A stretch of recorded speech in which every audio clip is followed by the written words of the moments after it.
Imagine a world where you knew yourself inside out, where you weren't afraid to look within because you knew there were no monsters lurking there. Imagine a world where it didn't really matter what was happening around you because you were in charge of your destiny and your achievements. When we take charge of our inner worlds, we discover that we're superheroes in disguise. We realise that we're actually the champions we've been looking for. We discover we're our own best asset.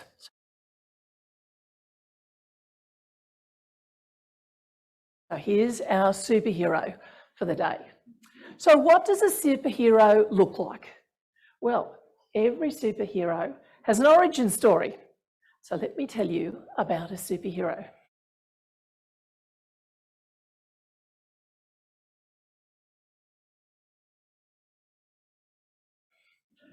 This superhero was born the year Melbourne held the Olympics, the year that TV came to Australia. This superhero was born 5 years after her parents married and when they were considering adopting children.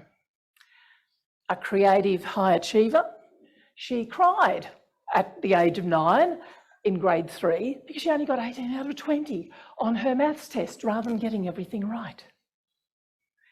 In her home, love was assumed but never expressed. There were no I love yous, no hugs, but she and her siblings were safe and well cared for. Somewhere along the line, she learned, or she figured out, maybe if she could just be good enough, then her parents would say that they were proud of her.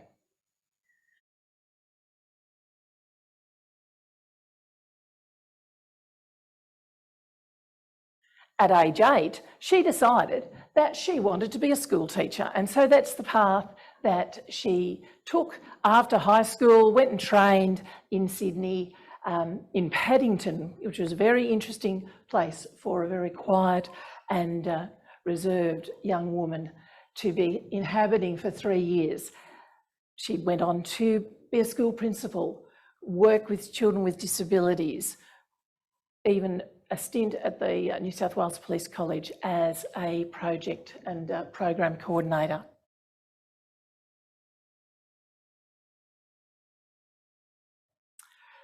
She took the mantra of, can I be good enough, into marriage, where it morphed into, if only I can get this right, then the marriage will be successful, it would be happy. She really tried hard to keep that marriage together because she figured if she could get it right, then everything was going to be okay, because being the eldest, she was responsible for things.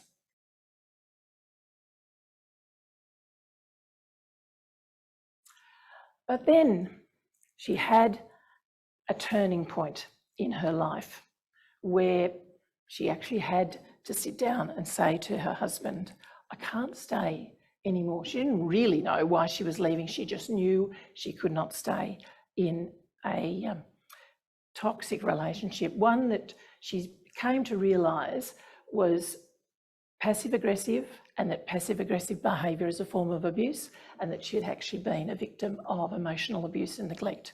So what do you do when you've left a long-term marriage? Of course, you go off to the Salvation Army, don't you? And you retrain and become a ordained minister, conduct funerals, weddings, so many different things where you're involved with people. Her greatest achievement, or one that she felt the most proud of, was when being able to help a woman with schizophrenia navigate various medical and government meetings so that she could find a safe place to live.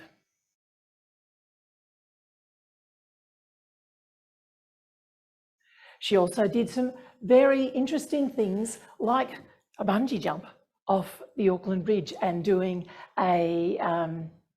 taking part in a novice triathlon.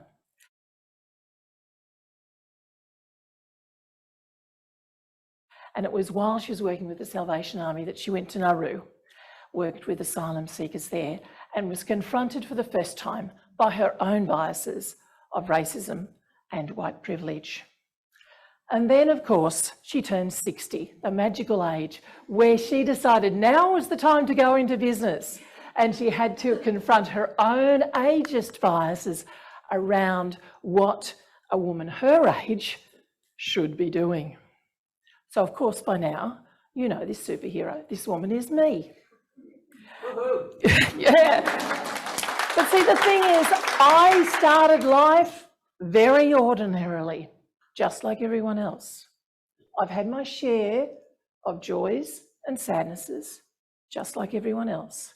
And I am convinced, because I have noticed and found out along the way, that I am the superhero of my own life, just like you.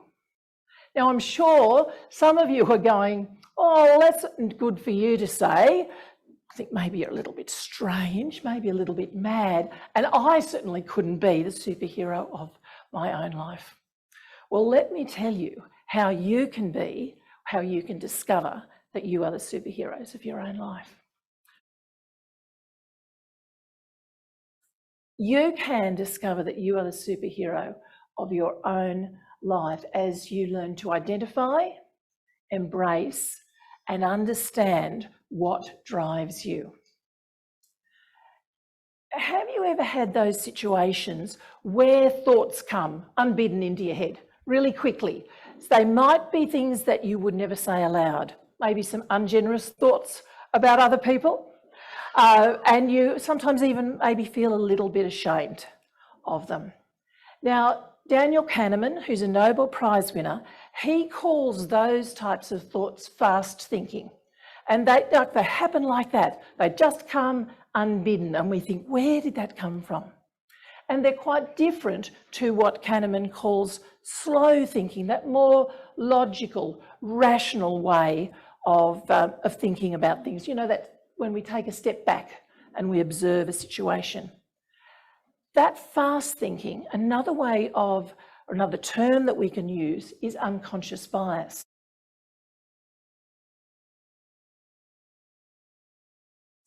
And that's what Roger J. Davies, who is an expert in linguistics, says about unconscious bias, that unconscious bias is like a parallel world to our rational and logical ways of thinking.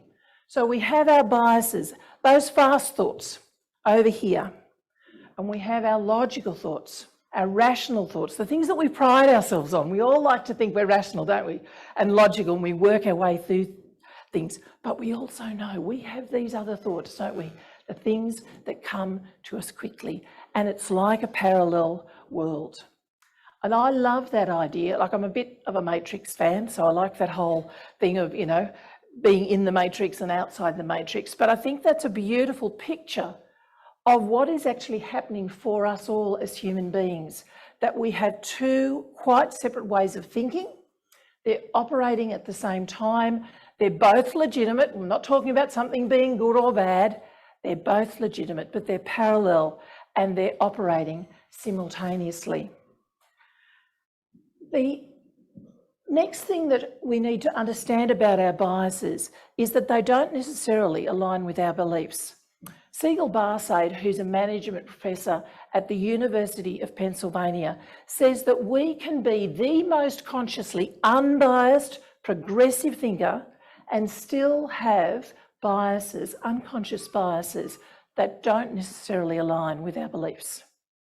And I think that's a really, really important thing for us to understand, because all of us have values and beliefs that we order our worlds by.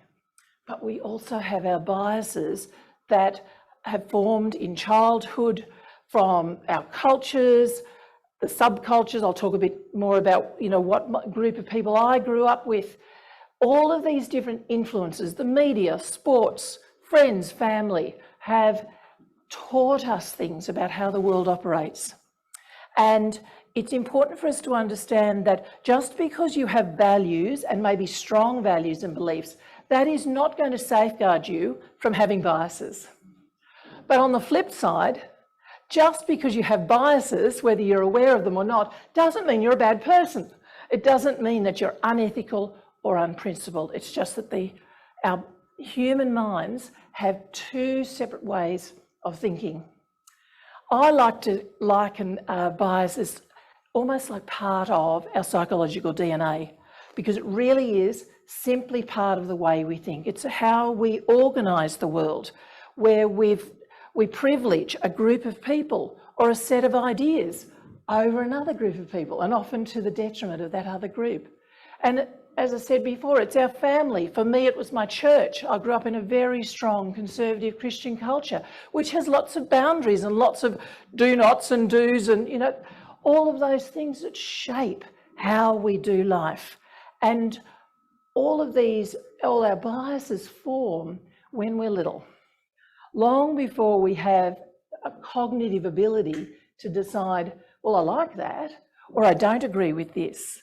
So, you know, research has shown that up to the age of 7 are the really formative years, and that's where most of our biases will form, quite unconsciously, as we've listened to our parents talk, as we've watched things on TV.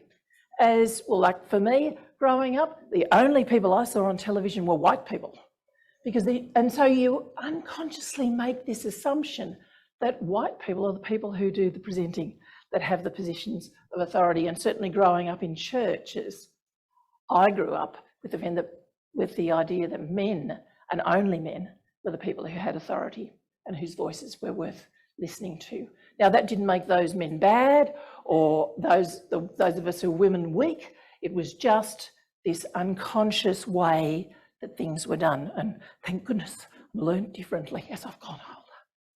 And then the third thing that's important to know is Jim Palmer, who is a doctor and he writes for Psychologist Today. He said that perception is not reality, but perception can become our reality because it shapes how we look at reality. And all the things that our perceptions, again, are instantaneous. They're the things that we look at something and we make a judgment about it, and it happens really fast. That's why Kahneman talks about fast thinking. If I'm walking down the street and I see a group of African young men walking towards me, I have an instinctive reaction in me that something may be going wrong. Something might happen to me. Now, have those African men done anything to me? Absolutely not. Are they good people? Probably. But this is somewhere along the line, you know, I've learnt not to trust people who have a different skin colour, and that was something that came out very strongly for me while I was on Nauru. So if our beliefs, our unconscious biases are there under the surface, what do we do with them? How do we bring them to the surface? There's 4 steps. The first is to look at the cues. Now, these cues can either be physical or emotional. When I was on Nauru, I was confronted, here am I, a middle-aged white woman, having spent most of my life around other people who were just like me, sounded like me, thought like me, and I was confronted with a camp full of dark-skinned men who spoke lots of different languages, who I knew were mostly Muslims, and I didn't understand what they were saying. So even though I was safe, I was physically safe, and the men were respectful to me, very respectful, I felt afraid. My stomach was churning, my shoulders were tensing, and I started to take notice of those cues. I'm thinking, what is going on? I haven't experienced anything like this before. And we can do the same. In a situation where you are feeling physically uncomfortable, or maybe emotionally uncomfortable, you're feeling frustrated, angry, what's going on around you? What has just happened that has triggered that response in you? Because that's the next step. Notice the cues, then ask yourself some questions. And questions are key when it comes to working with unconscious bias. And I've heard, I think you were talking about questions just now in the panel. Questions are so important because I had to ask myself, well, what is happening with my stomach? I literally was in my mid-50s and had never experienced this sort of response to a social situation before. So I had to ask myself questions. What is going on here? Why am I feeling afraid when I have no need to be? And then so that leads you then to the third thing, the third step, which is to look at the narratives, the stories in your life. I'm a big believer in narratives, in stories. We tell ourselves stories all the time. We're meaning-making machines. And I looked back over my life and saw that even though my family were not overtly racist, and I would have said I didn't have a racist bone in my body, the fact that I had grown up in the Sutherland Shire in Sydney, which is so white, so conservative, and my family was a strong Christian family, I'd learnt somewhere along the line that difference was a threat, that you couldn't even be even a little bit different. Like, tell you just a funny little story, which I relate often. As a teenager, I wanted to get my ears pierced. Now, my mum would not let my sister and I get our ears pierced because only Catholic girls get their ears pierced. See, this was difference. It was a threat. We were good Protestants. My grandfather had been a free Presbyterian minister. So, we were Protestants. You don't do what Catholics do. So my mum didn't tell me that Catholics were wrong or bad, but just that little comment. Difference was a threat to our way of life. And so that's what I learned. I realised that those stories had come with me unconsciously into my adult life. And then I had to do the hard bit. This is the last one, is to actually name the bias. Now, I wouldn't have said I had anything to do with racism, but I had to name how I do, largely just from growing up, and then came across that term white privilege. I'd never come across that before, didn't know what it was about, but I have to own that I have a latent racism as a white person in Australia, that I have white privilege, and I have to own that every single day of my life. It's the reality, it's what I've inherited. I can't get rid of it because it's just the way, it's part of my thinking. But now that I'm aware of it, I can do something with it. And that's I think the blessing of bias in many ways. It's not just doom and gloom. Oh, biases are bad. They make us bad people. No, they don't. Because you can see bias as a data point for growth and change. And that's what I've chosen to do, to know my biases and go, well, what is this telling me about me? So that's what I've done with this whole difference is a threat. I've flipped that on its head because now I see difference as an asset. That when I meet someone who is different to me, they are people that I can learn from. That, it's more than just diversity and inclusion. It's about seeing where does your difference bring something into my world that I don't yet have? Where does your way of thinking teach me something that I don't yet know? Where does your perspective add an insight that I hadn't even thought about? So that's the first thing. We can be superheroes in our own lives as we identify, embrace and understand what drives us, understand about our unconscious biases. Secondly, we can become a superhero in our own lives as we know what our needs are. I want to tell you a story about the patchwork girl. When the patchwork girl was little, her parents said to her, do this, don't do that, be a good girl. That's what a good girl should do. Now, the patchwork girl was born perfect. She was beautiful, but she didn't know it. And as each of those things were said to her, they became like patchwork pieces that her parents sewed over the top of her, telling her what she needed to be like. She goes to school. The teachers say, stand in a line, sit here, sit up straight, don't scratch, don't talk, you can't do that. All extra patchwork pieces being sewn on to her life because she thought, well, that's what you did. That's what I must be. Maybe that's what I should be. Her friends did the same. You can't wear that. oh, aren't you up to date with the latest fashion? You can't say this is the words you need to use. And she took each of those pieces and allowed them to be sewn on. Patchwork here, piece there. But you know what? She got really good at finding patchwork pieces of her own to sew on, because by this stage, by the time she'd grown to adulthood, she thought that must be what an adult should do. Take what other people say, what other people think, what other people tell her she should be or should do or should think. And so she became very adept at sewing those patchwork pieces onto her life, until she didn't know who she was anymore, because she was covered over by so much patchwork pieces of other people's expectations, other people's needs.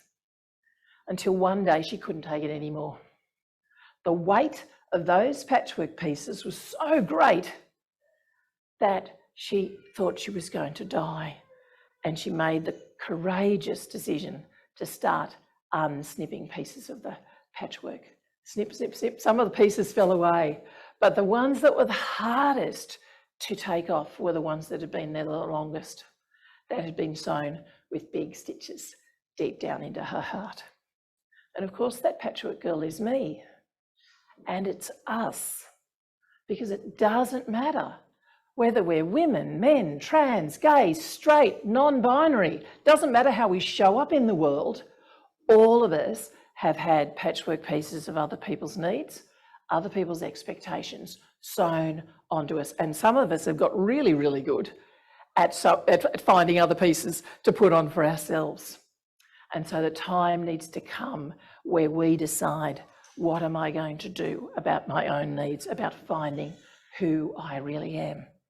So how do we get back to that person who was born beautiful or handsome, who was perfect in every way?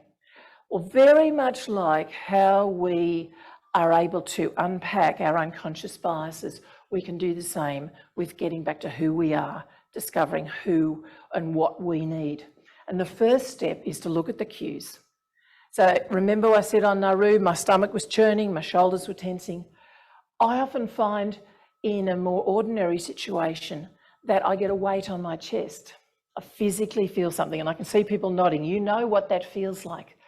And it's so important to notice these physical cues, or maybe the emotional ones, where we're feeling threatened or insecure or maybe angry, and then start to look around and go, what has just happened that has triggered this response in me? Has it been something that someone said? Am I in a situation where more is being asked of me than I can give? Where the weight of other people's expectations is just too much for me to handle? So look for the cues. Then we come back to those pesky questions again. So important. Ask some questions. Why am I feeling like this? What has just happened that has triggered this response in me? Where, even think back, when did this happen before and I felt like this? So we start to connect the dots, and as women particularly, we're very good at connecting the dots, being able to look back over our lives and go, oh, look, I did that in that situation. So start to connect the dots. Ask yourself the questions, what is going on in my life at the moment that's making me feel the way I am? And then we can get to really, again, identify the stories. What did you learn in childhood? Did you get told, consciously or unconsciously, overtly, covertly, that somehow your needs were not as important as others? Were you a bit like me, as first child in the family, you're supposed to be the responsible one, and it doesn't matter what you want or need, you're supposed to look after everybody else. You're supposed to put your needs below everybody else's. And I would imagine that as EAs, that you are called into that situation often, where you have to put the needs of your director, your CEO, your boss ahead of your own. And it's important to be able to do that, but we can't do that on a long-term basis. You know that. We can't do that on a long-term basis without burning out. We have to look after our own needs first. And this is where the final step is so important. We need to be able to unstitch the stories, unstitch the patchwork pieces that are no longer helpful. And one of the best strategies that I've come across, and this is not my own, I have no idea where it originally came from, but it's clarity by contrast. It's a lovely little exercise which you can do over and over again in different situations. On the left, you have to have a piece of paper. No, nothing electronic, can't do it on your computer. It actually has to be physically done on paper with a pen or a pencil. On the left-hand side, write down all the negative thoughts, all the I shoulds, all the expectations that you have been given over your life. All those thoughts that come into your head that tell you that, you know, you talked about imposter syndrome. You know, those thoughts that come in that say you're not worthy, that you can't. What are you to be doing? All of those thoughts. Like one of them, I've just done this again recently and found it really, really helpful. And one of the thoughts that I had to write down was, I'm too old to be doing this. That's not helpful. I knew it wasn't helpful, but I didn't know what to do with that thought. I'm too old to be doing this. And then on the right-hand side of the page, you flip those negative thoughts, those not so helpful ideas. You flip them into something more positive, and an alternative world that you want to inhabit.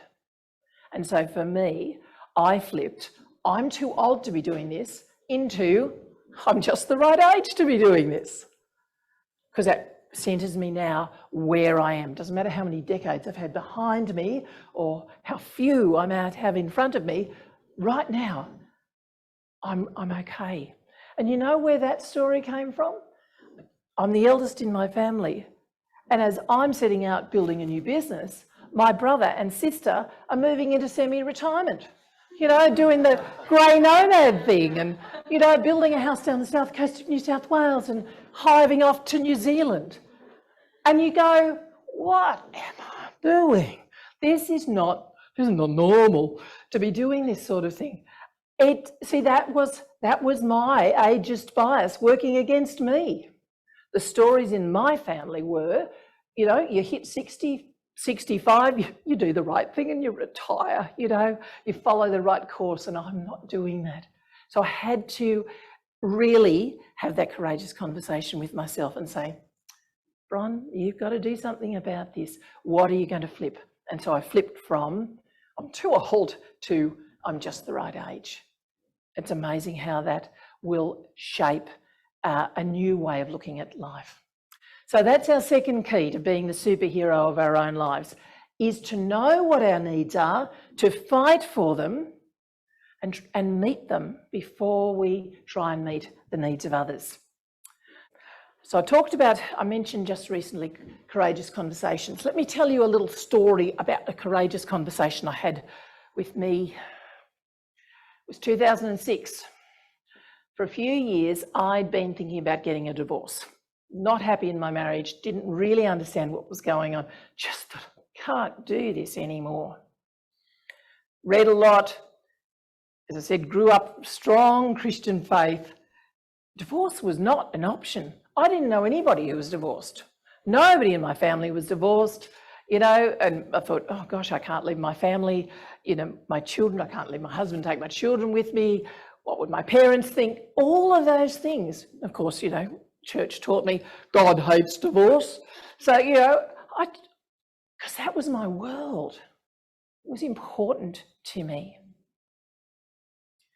But I had to come to a point where I had to make a decision, and I had to have a courageous conversation with myself. I love, what was it, frank and fearless? Is a phrase you've been using. That's exactly what this is about, having a frank and fearless conversation with myself. I had to decide, can I stay in this position any longer? What is it doing to me if I do this? Or can I take a step out of this, make a new life, go against all the norms that I had been taught? And of course, that's what I decided to do. But after that courageous conversation with myself, I had to do the most courageous thing I've ever done. And that was to sit opposite my husband at the time and tell him I was leaving. And when he said no, to literally clench my hands together in my lap and say yes. That was the most courageous thing I've ever done. But since that time, since making that decision, my life has changed immeasurably. Since then, I've had career change. Well, I've had 2 career changes, gone off to the Salvation Army, have my own business. I have done a degree, written an honours paper, currently doing PhD studies looking at the intersection between bias and shame. I've written 2 books and I've got a 3rd one that has been written and but yet to be published. And I continue to challenge the biases around ageing, even to the point of saying yes when my partner asked me to marry him on the day before my 66th birthday, and we're getting married next year. It's got nothing to do with age. I thought it did. It's got nothing to do with age. We just have to keep having those courageous conversations. And we have to have them at work. And I'm sure you've all had at least one courageous conversation, haven't you, with people at work? Because we can rail about the things that we want to see changed, but unless we actually talk about it, whether it's with our executive, our CEO, our director, people in our team, then nothing changes. Just like it was for me until I had that courageous conversation with myself and then my ex-husband, nothing was going to change. But the second thing we can do is this is what we're doing here, because I think I have lost the, again, I've lost the heading. What this part of understanding ourselves as superheroes is about is really developing the art of self-reflection, because that is an amazing skill. So this is our 3rd skill. We've had a look at understanding what drives us. We've checked out what our needs are, and now we need to develop the art of self-reflection with courage, honesty, and grace.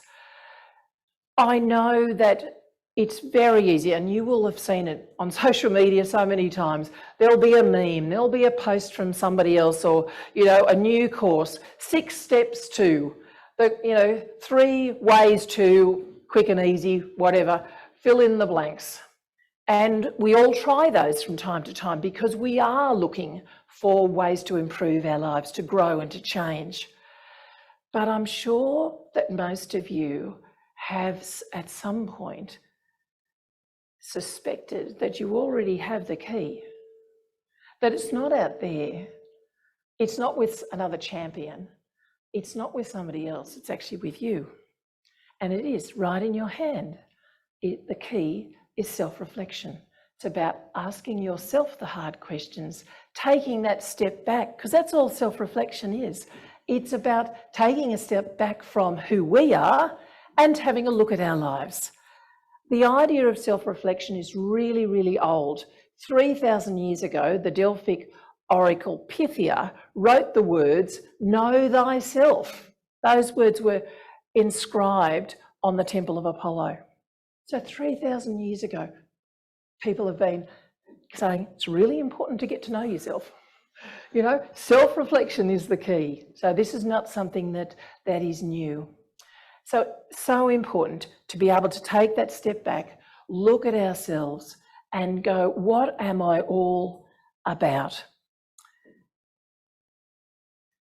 Perspective is one of those things that we can get out of self-reflection. You know, that sense of being able to step outside ourselves and look down, and particularly look back. We get good with that. You know, that's one of the advantages of getting older. We have more to look back on and the potential to learn more. So getting perspective in our lives, because it really doesn't matter what our workplaces are like, because bias doesn't just pop up in toxic work environments where there's blatant discrimination or racism or sexism. Because the thing about bias is that it will pop up when we least expect it, in those fast thoughts. when we're stressed, when we're on autopilot, and we'll make a decision like that, and then we go, oh gosh, why did I do that? Or we've gone against a value because we've done something quickly. So perspective allows us to take that step back. And then the third thing, again, coming back to questions, stay curious. It's so important to just continue to have as broad a perspective on things as you can by looking at what are other people doing? What are other people saying? Why am I doing what I'm doing? How can I learn from this person? And look, I am not an EA. I'm a teacher, that's my background. But one of the things that I observed in the first hour of being here was the wealth of experience and knowledge and insight that's in this room. I have learnt something from you today. We can all do that as we stay curious, as we look at what do other people know, what can I learn, how can I expand what I can bring to the world by what other people do. So that's our third way in which we can be a superhero, by really, after we've looked at what drives us, we've identified our needs and we've said, I'm going to fight for these. We then develop the art of self-reflection. Then the fourth way that we can become a superhero in our own lives is by identifying our values, setting them as standards to live by, and then making our decisions by them. Now, all of us have values. My values may be slightly different to yours. My values might be exactly the same as yours. We don't know until we get to know one another. But one of the ways that we can figure out, like consciously, cognitively work out what our values are, and I know around our table earlier, there was talk around values, and I thought, oh, this is good because this is feeding into what I'm bringing today. One of the ways that we can identify our own values is, as Meg Selig wrote for Psychology Today, she said, just go on the internet. There's lots of lists of values on the internet, and they come in, a sheet. You can print them off, do it digitally, however you like, whatever works for you. And then look through that list and identify the 6 to 8 that jump out at you. Don't try and second guess yourself. Maybe you might change your mind on 1 or 2, but you will come back to again and again and again, it doesn't matter which list you use, to 6 or 8 things that resonate with you and go, yeah, that's me. Yeah, that's what I like. Oh, I really like that. And then once you've got that 6 to 8, that could be one way. A second way that you could identify your values is actually look around your friendship group. Look at the people in your workplace. Who do you admire? Who are you seeking to emulate? Who you think, I'd like to be like them when I grow up? They're the important things to ask and look at, because those people that you admire have something that you want, or whose values, even if you don't know it yet, resonate with your own. What is it about those people that you like? Even look at your friendship group. Do your friends share similar values to you? Probably find that they do. Even though you haven't sort of cognitively or intentionally set out to be friends with people who have values to you like yours, you will, if you meet somebody, don't you know some people you just resonate with? You go, I really like that person. I've only just met them. I want to know them more. And as you get to know them, you realise that their values are the same. So that's a second way, is to look at people that you know. And then the third thing comes back to that whole self-reflection. Look at yourself, observe yourself. Think about the times when you get cross, angry, frustrated about a situation at work with someone in your workplace, because you can probably guarantee that the reason that you are feeling frustrated or angry is because one of your personal values has been violated, or they've said something that goes against what you believe. So there are 3 ways that you can start to assess what your personal values are. The next step then is to actually reduce that down to 3.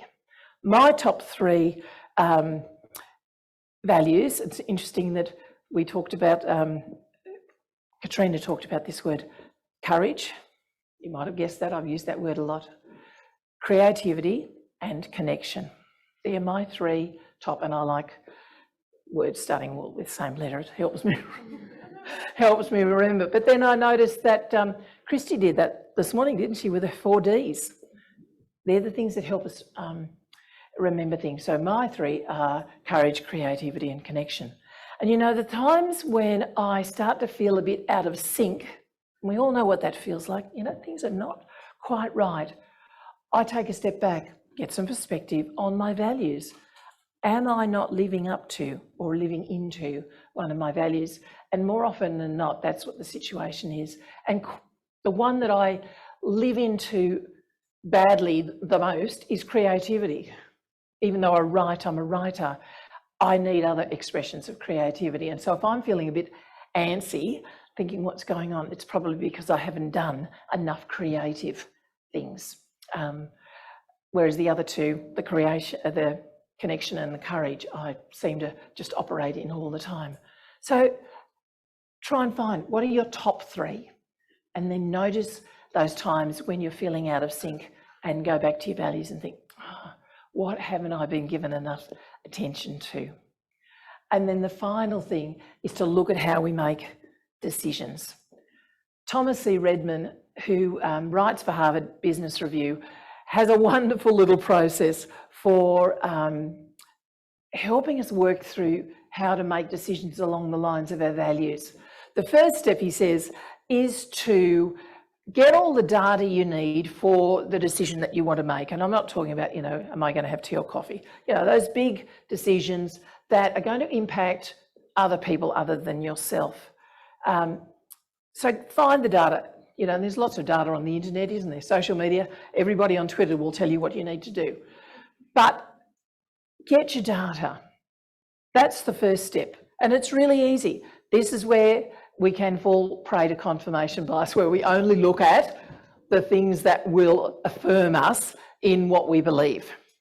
The second step, Redmond says then, is, well, go against your inclinations. So you've decided you want to make this decision. What if you made this decision? Go and find the data, the information that would support that decision. Now, I think that's challenging because it's very easy, particularly to make a quick decision. Oh, this is what I think, this sits comfortably with me. What he's saying to do is take the time, get some perspective and look for the second lot of data, because then what have you got? A whole heap of data, lots more information where you might actually make a different decision, a better decision, a more complete decision. And then the third step is, before you rush out and announce to the world, this is what I've decided to do, you're going to tell the team, send that email off to everybody, talk to somebody you trust, a friendly, you know, those people who've got your back, but who will tell you when you've missed the mark or maybe you need to rethink this. So simple little steps. Get your data, think of what might be the opposite, get somebody else to assess it for you, and then you can so much more readily move into making the decision that is going to be really benefit to you. So as we've looked at this process today, as we have learnt to identify, embrace and understand what drives us, what our unconscious biases are, as we really value our own needs and we put them above, I'm going to say above the needs of others, but because we have to look after ourselves, don't we, before we can really look after others. As we know what our values are and live out of them and make decisions by them, and as we develop that beautiful art of self-reflection, we discover that we are our own best asset. We discover that we're the champions that we've been looking at for. We discover that we are superheroes in our own lives.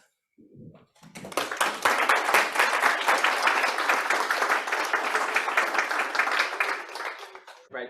I love some of the amazing decisions that you've made, and your story is really, really powerful, has a great impact. You tell us about some of the challenges, perhaps going from having had your difficult conversations to finding the courage to have that first difficult conversation, where you, like, getting that courage is really hard. Where did it come from, and how did it come about? Oh, that's a good question. Because it's always a process, isn't it? It never, like big decisions never happen overnight. And it literally was a conversation with a good friend as I talked through the situation. And I think I'd made the decision before I had the conversation, which was very important, that as I talked with my friend, I realised what I needed to do. But I think even at that point, we can always turn back. But I think even though I didn't know why I needed to leave, I just knew I couldn't stay any longer. And probably for the first time in my life, I decided I had to put my own needs first. Has that had all sorts of ramifications? Not just good? Absolutely. You know, my sons were teenagers and adults. Don't ever let anybody tell you that it's only little children who, you know, suffer and find divorce difficult. So yeah, there's been ramifications. But again, you're right. We have to actually face, I believe that courage is a choice. And people have said to me over and over again, "Oh, Bron, you're so brave." And I often say, I didn't feel I had any other choice. Sorry, one more question. Thank you. Sorry. Thank you, Bron. That was amazing, and thanks for being so generous and vulnerable and giving with your story. I just was amazing. So thank you. I'm interested in what you think about when you were talking about cues and just how you started telling us about the fast and slow. Like, people sort of talk about, oh, trust your gut, or what's your instincts, and you know, I guess it's you know, sort of a fashionable thing to do or say, or that, you know, that you've gone with that. But how do we?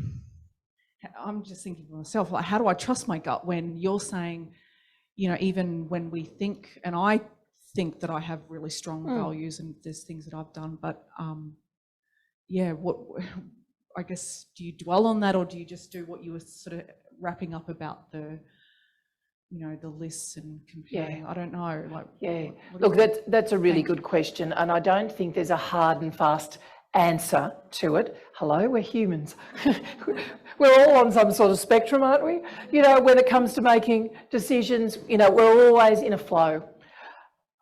I can come back to something I learnt to say post-separation and pre-divorce was, I'm making the best decision I can at the moment with the information I have. Like, that was new ground for me. I didn't know anybody who'd been through divorce. I had nobody to go to. So all I could do was make the best decision that I could at the time with the information I had. And, you know, probably looking back, there were some things I would change, but the reality is I can't go back. I did the best I could. And I think that's all you can do, because when we get ourselves into that spiral of second guessing ourselves, we never do anything. You know, we're on that hamster wheel, spinning, spinning, spinning, we don't get anywhere. So I would say make the best decision that you can.